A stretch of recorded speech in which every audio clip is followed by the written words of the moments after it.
થી જાણીએ કઈ રીતે એક માર્કેટને તમે જોઈ રહ્યા છો. વેરી ગુડ મોર્નિંગ ચાંદની, આપને તથા સીએનબીસી બજારના સર્વે દર્શક મિત્રોને નવા વર્ષની ખૂબ ખૂબ શુભકામના.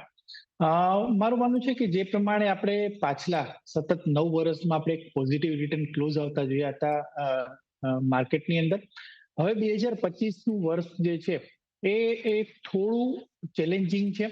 અને જો આપણે ક્રિકેટની ભાષામાં વાત કરીએ તો અત્યાર સુધી આપણે એક ફ્લેટ પીચ ઉપર, પર્ટિક્યુલરલી કોરોના પછી એક ફ્લેટ પીચ ઉપર આપણે ચોક્કા ને છક્કા મારતા હતા, રિટર્ન્સ બનતા હતા, ઇઝીલી રિટર્ન બનતા હતા.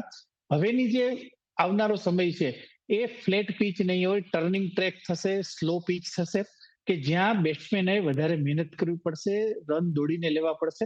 તો આ કન્ડિશનની અંદર, અને મોસ્ટ ઇમ્પોર્ટન્ટ કે હવે જે પ્રમાણે પાસ્ટમાં આપણે રિટર્ન એક્સપેક્ટ કર્યા હતા અને જે આવ્યા હતા એવા રિટર્નની અપેક્ષા ન રાખવી જોઈએ. અને જો મોડરેટ રિટર્ન ક્યાંક મળે છે તો જરૂરથી એક વખત પ્રોફિટ બુક કરવું જોઈએ. ફેક્ટર ઘણા બધા છે.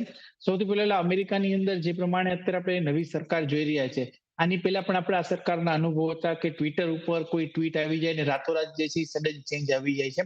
તો એ પેટર્ન કન્ટિન્યુ રહેશે. જીઓપોલિટિકલ અનસર્ટેનિટી જે છે એ માર્કેટની અંદર કન્ટિન્યુટી આવી છે.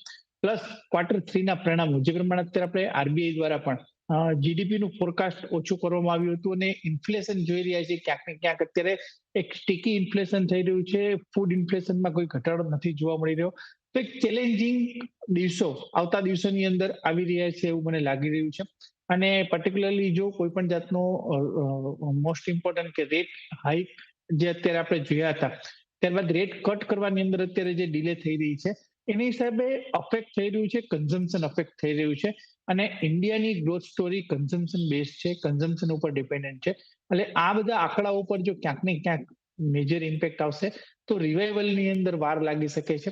એટલે મારી માનવું એવું છે કે 2025ની અંદર જે મોસ્ટ ઇમ્પોર્ટન્ટ વસ્તુ છે ટ્રેડર માટે કે ઇન્વેસ્ટર માટે, એ સ્ટોકની ક્વોલિટી અને વેલ્યુએશન, આ બે ફેક્ટર ઉપર બહુ મહત્વપૂર્ણ જે છે એ ફેક્ટર રહેશે ટ્રેડિંગ સ્ટ્રેટેજી માટે.